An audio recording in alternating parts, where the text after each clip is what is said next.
Hi guys, आज जो हम डिस्कस करने वाले हैं वो है कि आरआरबी पीओ प्री कैसे निकालें। ठीक है, अभी मैं जो बताऊंगा वो उन लोग के लिए भी सही है जिनका सिलेबस कंप्लीट है, और उन लोगों के लिए भी सही है जिनका सिलेबस कंप्लीट नहीं है। लेकिन अगर जिनका सिलेबस कंप्लीट है वो इसको 30 डेज में, यानी इसको हार्ड वर्क करके, जो मैं बताऊंगा उसको हार्ड वर्क करके आपका प्री का एग्ज़ाम तो ज़रूर निकल जाएगा। तो ठीक है, चलो शुरू करते हैं।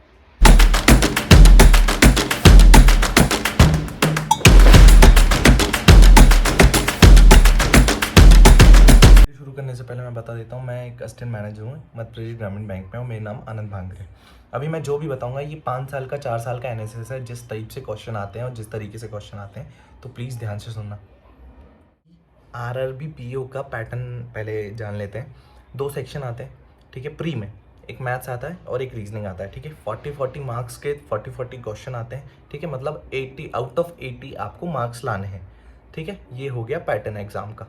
तो अब भाई समझ लेते हैं कि कट ऑफ कितना जाता है। तो मैं कट ऑफ का बता दूं कि कट ऑफ जाता है कि मैक्सिमम जो यूपी का भी इस बार का 2022 का जो कट ऑफ गया था वो गया था 63, जो सबसे मैक्सिमम था, और सबसे लोएस्ट गया था आसाम का 48। तो अपन समझ लो कि 48 से 63 के बीच में अपन को, यानी अपना जो कट ऑफ है वो जाता है। और अगर आपको कट ऑफ अगर अपने स्टेट का जानना है तो मैं जो लिंक है वो डिस्क्रिप्शन में डाल देता हूँ कि भाई 2022 का कट ऑफ कितना गया था, उसके हिसाब से आप अपने स्टेट का देख लीजिए।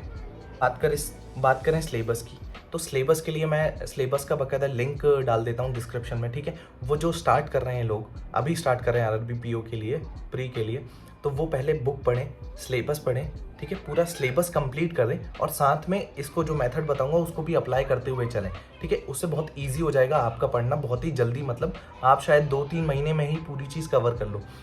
चलो अभी जो आरआरबी पीओ प्री हुआ था 2022 का, उसका एनालिसिस देख लेते हैं। उसमें कहाँ से कौन से क्वेश्चन आए थे, ठीक है। तो भाई 4 क्वेश्चन के 4 पजल आई थी, जिसमें से 20 क्वेश्चन ये हो गए। 4 इनइक्वालिटी आई थी, ठीक है। 4 क्वेश्चन ये हो गए, ठीक है। 4 स्लॉक्स आए थे तो 4 क्वेश्चन ये हो गए, और 5 चाइनीज़ कोडिंग आई थी, ठीक है। 5 क्वेश्चन ये हो गए, और 3 ब्लड रिलेशन आए थे, ठीक है। तो ये हो गए टोटल 36 क्वेश्चन, और वो 4 क्वेश्चन मिसलेनियस छोटे छोटे टॉपिक्स के क्वेश्चन थे, ठीक है। तो ये आपका हो गया 40 मार्क्स का। मैथ्स में देख लेते हैं। मैथ्स में आया था सिंप्लीफिकेशन आए थे 5, ठीक है। नंबर सीरीज आई थी 5, क्वाड्रेटिक इक्वेशन आए थे 5, और डीआई 15 नंबर की आई थी, और अर्थमेटिक 10 नंबर का। ये हो गया 40। तो पैटर्न ऐसा है 40 प्लस 40 रीजनिंग से, 40 मैथ से, ठीक है। टोटल 80 में से आपको नंबर लाने हैं। चलो अब बात कर लेते हैं एनालिसिस से क्या पता चला। एनालिसिस से ये पता चला कि भाई अगर मैं रीजनिंग में पजल, इनइक्वालिटी, सिलॉक्स, कोडिंग और ब्लड रिलेशन अच्छे से कर लूँ, ठीक है। ये टोटल हो रहे हैं 36 क्वेश्चन, ठीक है। अगर मैं अच्छे से कर लूँ तो 35, भाई रीजनिंग में अपनी जो एक्यूरेसी है वो बहुत हाई होती है,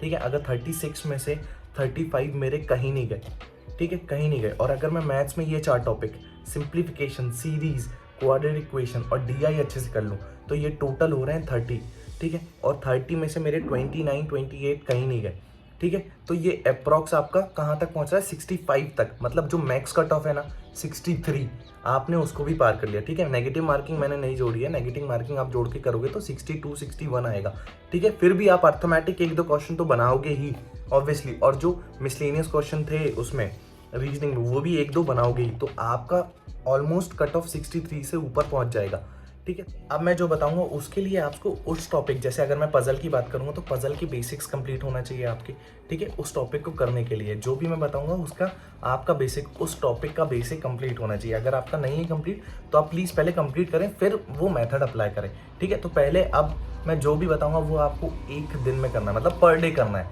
ठीक है। तो 1 दिन में आपको क्या क्या करना है मैं आपको बताता हूँ, ठीक है। सबसे पहले उठाते हैं रीजनिंग, ठीक है। रीजनिंग में आपको क्या करना है, दिन में 5 पजल लगानी है, कुछ हो जाए आपको दिन में 5 पजल लगानी है, ठीक है।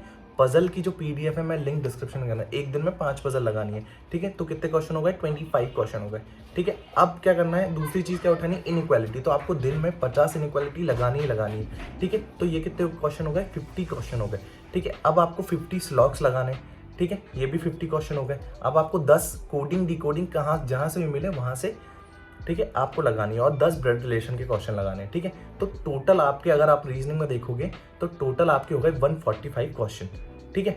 अब आपको ये पूरे 1 वीक तक लगातार लगाते रहना है। तो मैं आपको बताता हूँ कि कितने क्वेश्चन हो जाएंगे। अगर आप 1 वीक में लगाएंगे तो पजल में आपके 175 क्वेश्चन हो जाएंगे, ठीक है। आपकी इनइक्वालिटी में 350 क्वेश्चन हो जाएंगे, और आपके सिलॉक्स में 350 क्वेश्चन हो जाएंगे, आपके कोडिंग में 70 क्वेश्चन हो जाएंगे और ब्लड रिलेशन में आपके 70 क्वेश्चन हो जाएंगे। तो आप टोटल, आप समझ रहे हो टोटल आपने कितनी मतलब मेहनत कर ली इसके पीछे, ठीक है। तो आपको ये हर दिन करना है, ठीक है, रीजनिंग में। अब ये रीजनिंग में आपका ये कम से कम आधे दिन में कंप्लीट हो जाएगा, मतलब अगर आप सुबह से भी चालू करोगे तो 12-1 बजे तक ये आप कंप्लीट कर लोगे, ठीक है। बहुत इजी होते हैं, और ये जितने भी मैं बता रहा हूँ मतलब टॉपिक, इसकी पीडीएफ मतलब 1000 क्वेश्चन की, 200 क्वेश्चन की पीडीएफ मैं लिंक में ज़रूर यानी शेयर कर दूंगा, ठीक है। अब दूसरी आता है मैथ्स का क्वेश्चन, ठीक है। मैथ्स में क्या करना है, अब मैथ्स में आपको अप्रॉक्स के 50 क्वेश्चन लगाना है, अप्रॉक्स से सिंप्लीफिकेशन के 50 क्वेश्चन लगाना है इन अ डे, ठीक है। और नंबर सीरीज लगानी है आपको 50 इन अ डे, ठीक है, एक दिन में, ठीक है। क्वाड्रेटिक लगाना है आपको 50, और आपको 3 से 4 डीआई लगानी है रोज, ठीक है। क्वाड्रेटिक आपको 50 क्वेश्चन लगाने हैं और डीआई लगानी है 3 से 4, मतलब अगर 4 डीआई ले ले तो 20 क्वेश्चन आ जाएंगे उसमें, ठीक है। तो आपके एक दिन में कितने टोटल क्वेश्चन हो गए, यहाँ पे एक दिन में आपके हो गए 170 क्वेश्चन हो गए। और आपको अगर पर वीक आप ये करते जाओगे तो आप सोचो अप्रॉक्स कितने कर लोगे, 7, हर दिन आप 50 करोगे तो इंटू 7 करो, 350 क्वेश्चन कर लोगे आप, ठीक है। वही नंबर सीरीज अगर एक दिन में आप 50 नंबर सीरीज करोगे तो आपको 350 नंबर सीरीज हो गई आपकी, ठीक है। क्वाड्रेटिक एक दिन में करोगे तो आपके कितने हो गए 350, और अगर आप एक दिन में 4 डीआई लगा रहे हो तो आपको 140 क्वेश्चन हो गए। आपने एक महीना कर लिया तो आपका प्री कहीं नहीं गया, ठीक है। अब आपको ये आप कर लोगे, ये मैथ्स का आप कंप्लीट कर लोगे शाम तक, ठीक है। शाम तक हो गया कंप्लीट आपका, और आपको अब इसके साथ क्या टेस्ट लगाने हैं, अब मैं बताता हूँ वो 2 टेस्ट कब लगाने हैं, ठीक है।